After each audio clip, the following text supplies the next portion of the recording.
Hi there, and welcome to Quartet.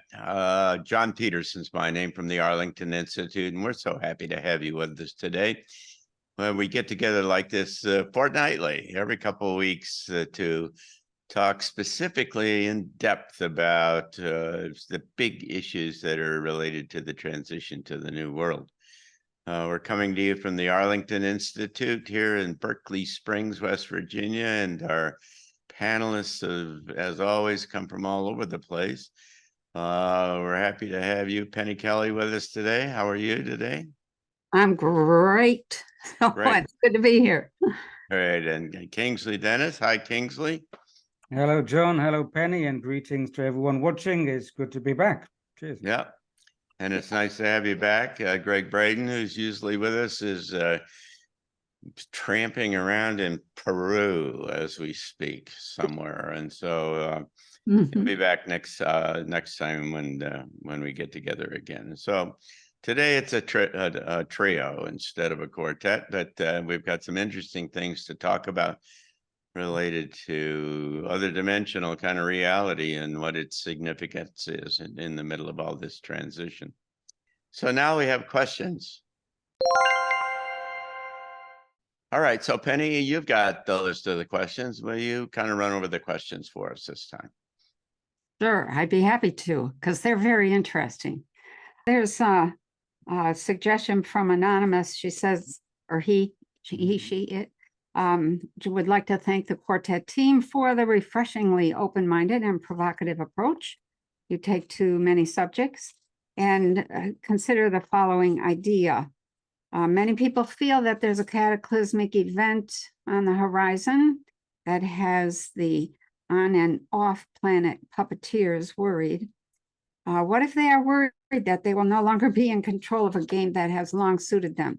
I think that's good.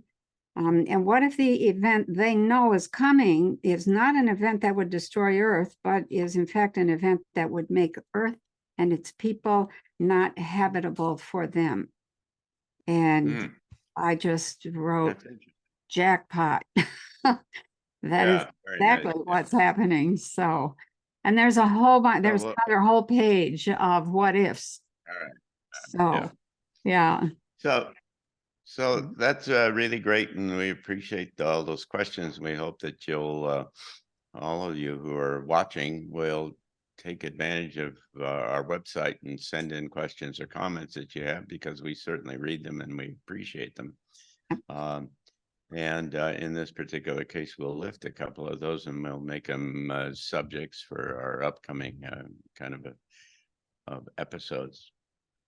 So it's time for our topic of the day. And our topic of today has to do with other dimensional realities and what their role is, or maybe, or isn't, in terms of the great transition that we're all experiencing. All of my life, I lived with very little kind of appreciation for the possibility that there was other dimensional kind of life. I was, of course, exposed to demons and angels through the religious kind of upbringing that I was brought up in, and the many kind of stories about angels saving people from skiing over the edge of a cliff or some, all these kind of anomalous kind of things that were very kind of compatible with and consistent with the religious kind of notion of the role of angels and demons. There was very little bit about demons per se. That was, the devil was out there, of course, and you needed to live your life so that he didn't get you. And it was a very simplistic kind of thing. But I've been impressed in the last couple of 3 years where I've been exposed to kind of wave after wave after wave of kind of expanded kind of exposure to the possibility, or the likelihood, the certainty, one might argue, of that there is a whole other dimensional space universe, a parallel universe almost, that coexists with us here, that is populated by any of a whole bunch of different kind of entities. And you could start with extraterrestrial life, of course. And we've talked about that here before, and Penny has had a lot to say about that. And that in and of itself is a very significant kind of subject. I had been exposed by a Muslim woman who worked for me. She told me once that there's a whole book in the Quran about jinn and how they all operate, and they're here, and you just kind of got to deal with them and so on. And Robert Steele, I read this book about these jinn, and the guy, whoever wrote it, said on 3 different occasions throughout this book, do not ever underestimate the capabilities of these entities. They have amazing kind of abilities to influence the way you think, generate, reality, and people and things and experiences in your kind of 3-dimensional kind of space. They have, they're limited in some ways, but they're there. And you say, well, wait a second, I didn't know anything about that. And then I read an article in the Wall Street Journal where they were quoting, remember Ahmadinejad, who was the president of, was it Afghanistan? Is that what it was? Or maybe it was Iran, maybe. Iran. Yeah. And some kind of breathless reporter was saying, Ahmadinejad said he had contacted his jinn and that he had this relationship with this entity, and and here's a world leader that's looking at this. And then the guy, if you read yourself down further into the article, he said, well, then I went to Saudi Arabia and said, look at what Ahmadinejad said. And they all looked at me and said, well, what do you mean? We all have those guys. We all deal with them that way. And so suddenly there was this notion that there's this kind of bigger expanded space that is kind of working in concept, or parallel at least, to where we live right now. Then I got exposed to Paul Levy in his book Wetiko. And Paul Levy essentially assembled from many different indigenous and historical and ancient kind of sources the common kind of notion, and religions, by the way, that there is a force that is in play, that is generated, as a matter of fact, by like-minded people. He would quote the biblical kind of verse that says, where 2 or 3 are gathered together, there am I in the midst. The notion here is that when you get people who have an emotional attachment to a concept or an idea, that they in fact generate, they build, they produce an entity. And then you've got Rudolf Steiner, of course, who talked about the fact that we're up against principalities and powers, the Luciferians and the harmonic kind of force, and he was very prescient in being able and suggesting that the harmonic force is kind of the equivalent of what the technology is turning into today, and so on. And you say, how does this work? I mean, what's at play?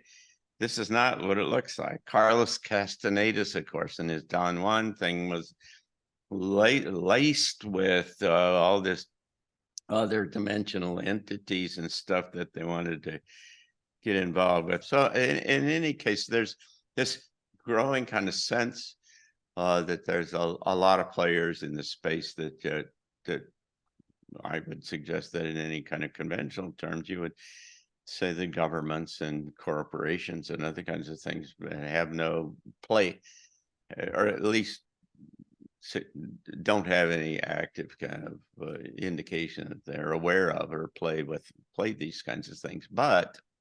And the big question is, are they a significant influence and a force in this transition that humans are making to a new world and a new human?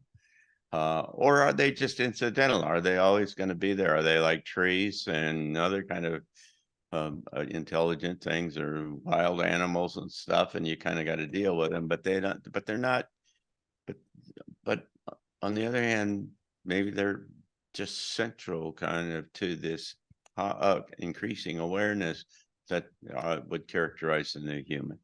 So that's the question today. Now, you mentioned, John, about these people talking about Wetiko and John Joanne.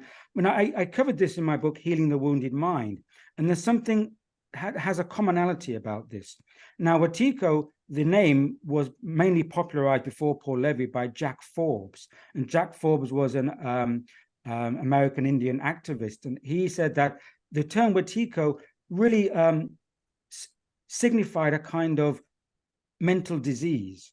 And he said that a lot of Europeans, when they came over to America and interacted with the Native Americans, they brought this kind of upside down way of seeing the world. We have to conquer, we have to, he said it's a form of cannibalism in his book, Columbus and Other Cannibals.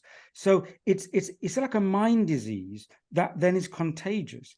And we have to think that consciousness is contagious. Now, Don Juan, when he was speaking, he mentioned the predators. And he said that the predators were these other dimensional entities. And he said their greatest strategy is that they gave us their mind. They gave us their thoughts, their mind. So when we're behaving and acting, we don't know exactly from which mind are we operating from. And this is similar how Steiner said in the Aramanic forces, they try to kind of possess people and take over their thinking patterns and even take over their physical gross matter. Steiner said that there are people who he would say are more or less soulless. They're just a physical gross matter, but other intelligences are maneuvering this. So what they have in common is that they are intervening in the human consciousness or the human receptivity of consciousness. So this can be said to be behind many nefarious agencies on the planet. Now, we may see human bodies, people, bankers and elites and all these people behaving badly, but like whose mind are they operating from? They may not even realize where their influences are coming from. So, and if we can understand that, we tend to see, it gives us a bigger picture. These people may not be just like bad people or bad humans. They may be actually the front puppets for other interdimensional forces that are coming through the receptivity of consciousness.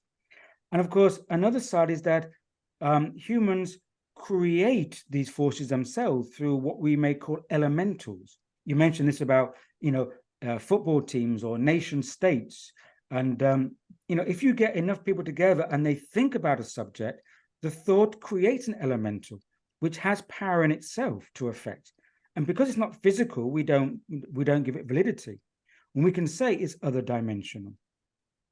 And so, and the certain wisdom traditions say that at the end of developmental cycles or evolutionary cycles, there are certain forces which come in to create the conditions for different faculties and different organs of perception within humanity to develop in order to receive the new energies or frequencies coming in.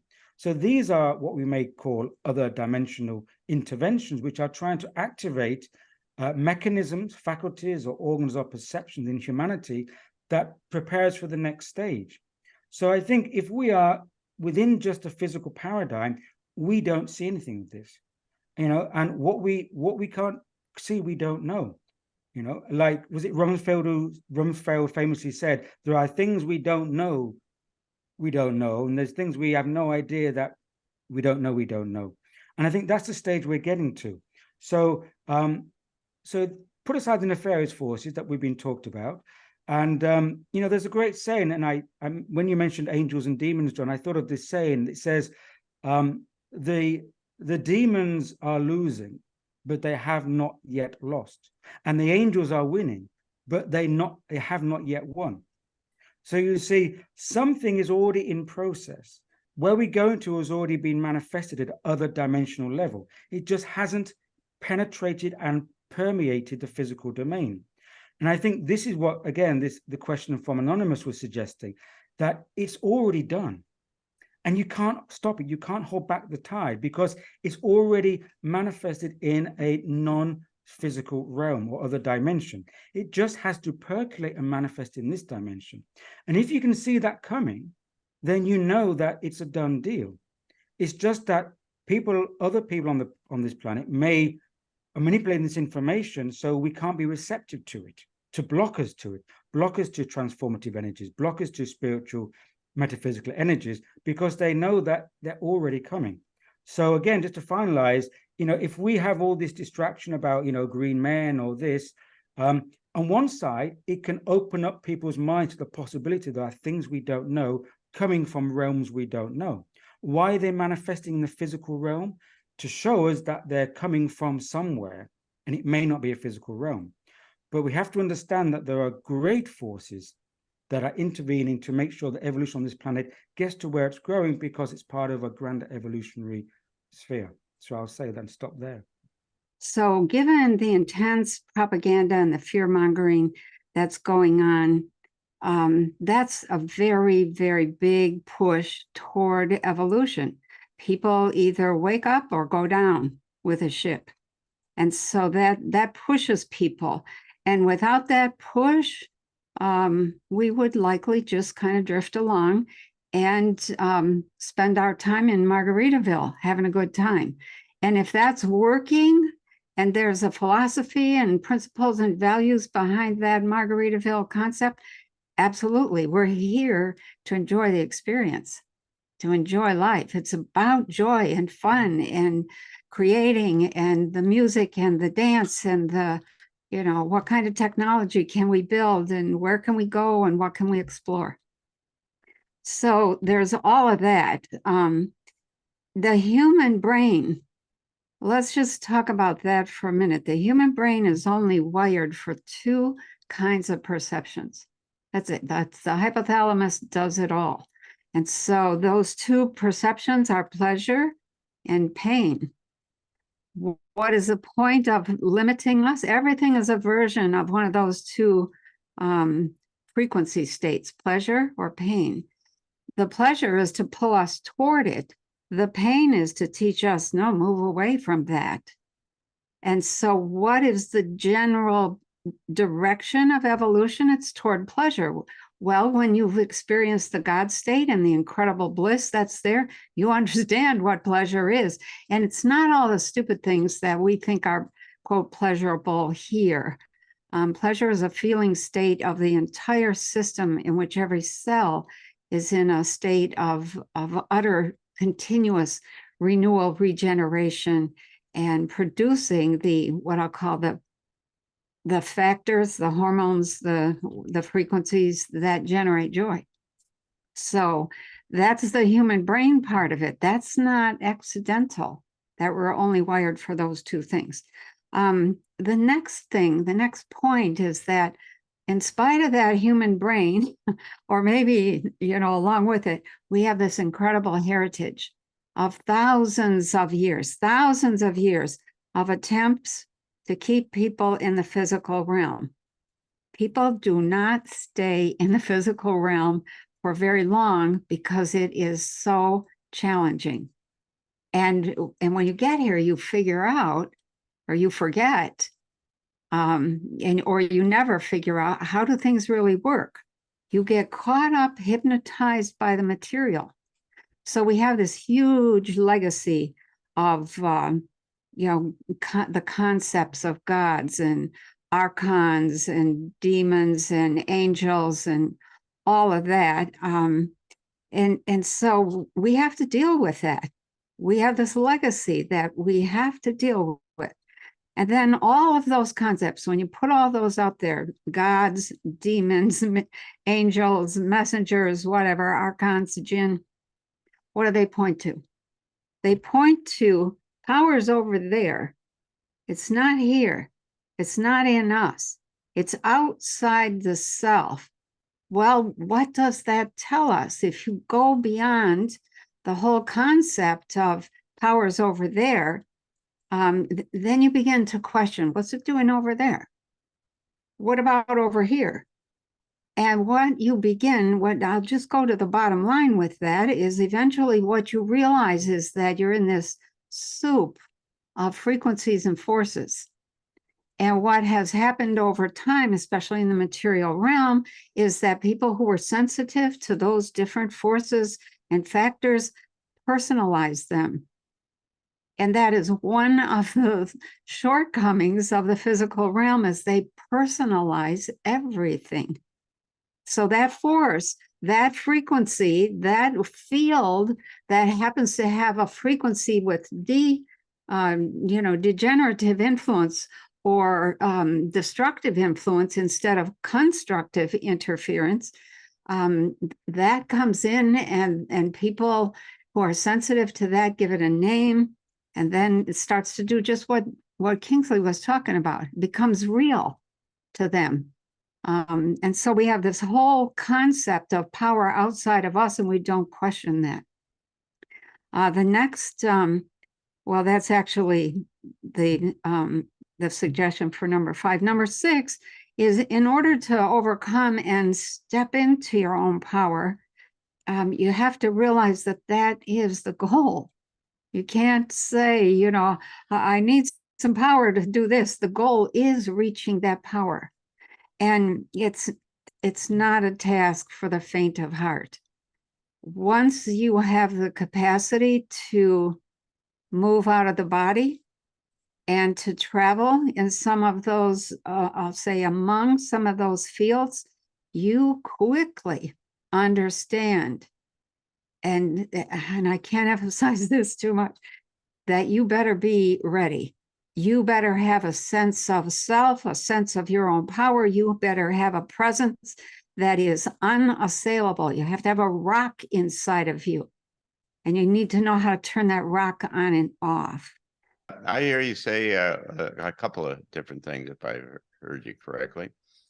And one is that you said that, or implied that almost that these other forces kind of don't exist if you don't think about them.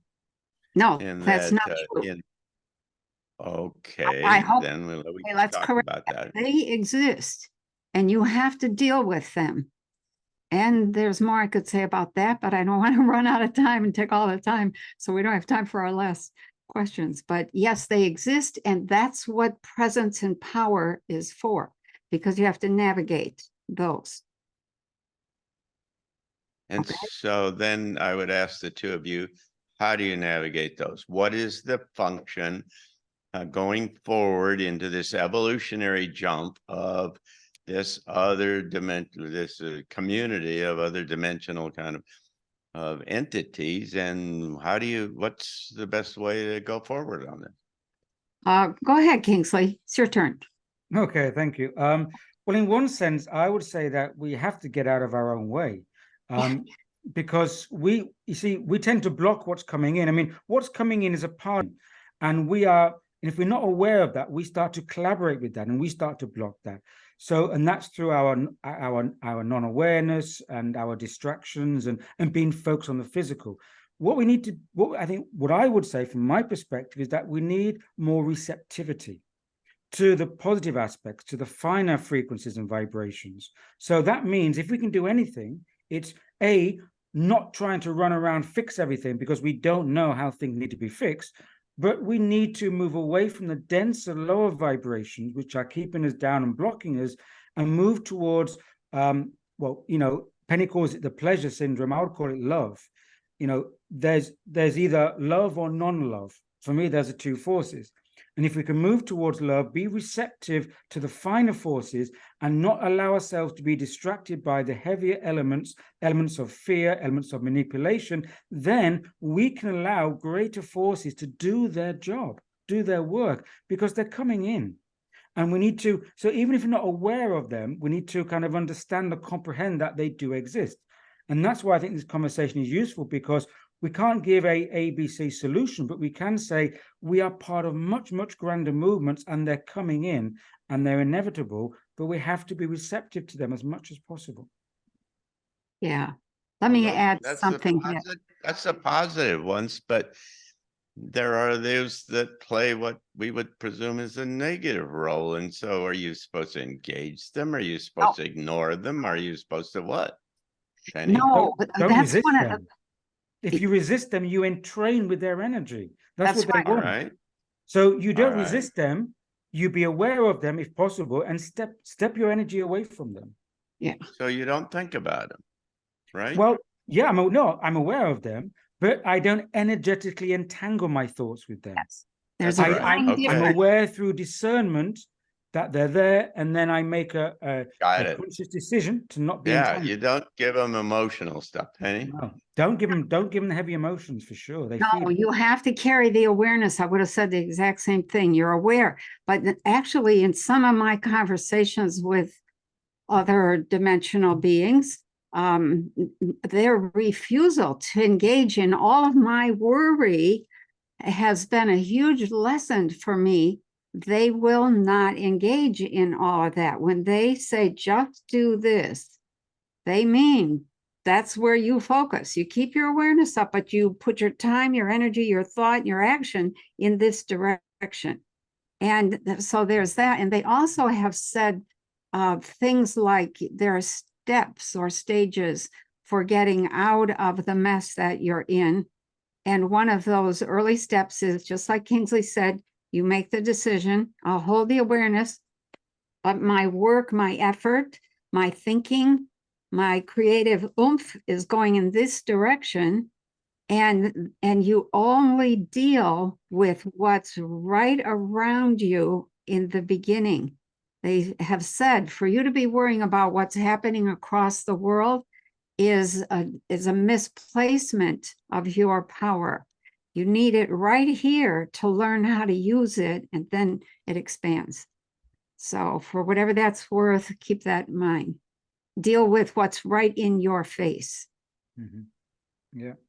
And I would add, this is So- not a kind of message for people to say, oh, sit back, do nothing, because it's all part of being taken care of. No. Each person has to do their own work. And their own work is not resisting the greater forces, but working on themselves to not get energetically entangled in these lower energy forces. So you can assist what's coming in to meet it, to be receptive to it. That's right. Well, we've had a good discussion, and we're running ourselves out of time here. And I thank you both for all your good.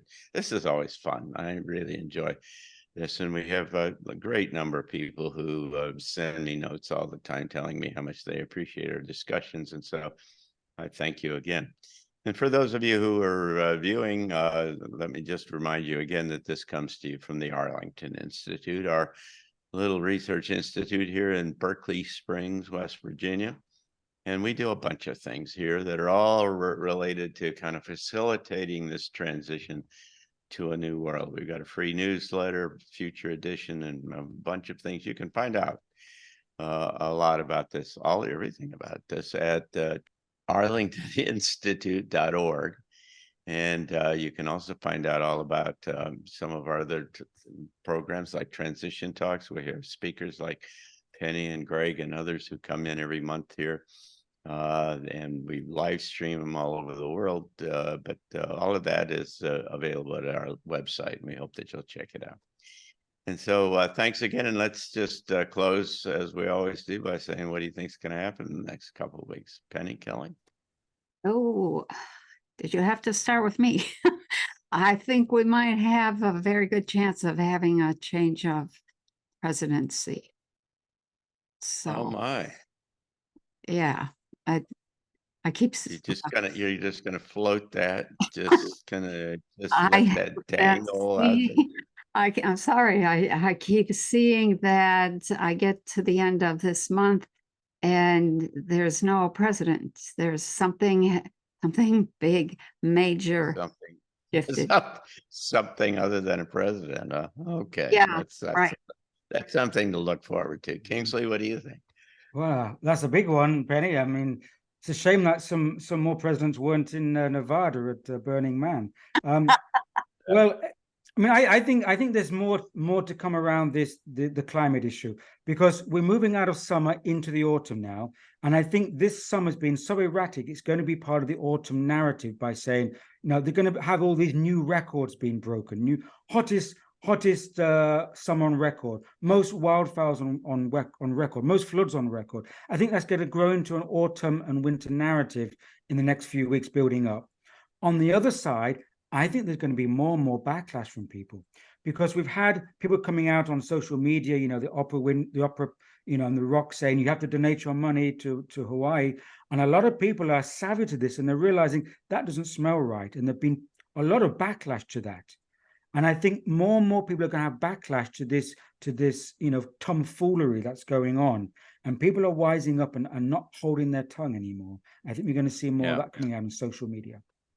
I would agree with you completely. The backlash is growing. That's what I've been thinking about. I've been impressed by the fact that people are saying this is not natural, this is not real, this, you know, you don't have cars that just melt in the middle of the road, and there's no, you know, the trees down the side are not burned, and you know, there's something going on here, unusual. And then, you know, well, anyway, you start to build connect the dots about what's been happening other kinds of places and so on. And so this is all pointing, I would argue, to what Martin Armstrong suggests, is that by about a year from now or so, it starts to become clear that there's going to be a global civil war, because people are going to rise up against their governments because they say that you betrayed us. And so you can see that putting in place the kind of initial set of events that all contribute to this notion of betrayal.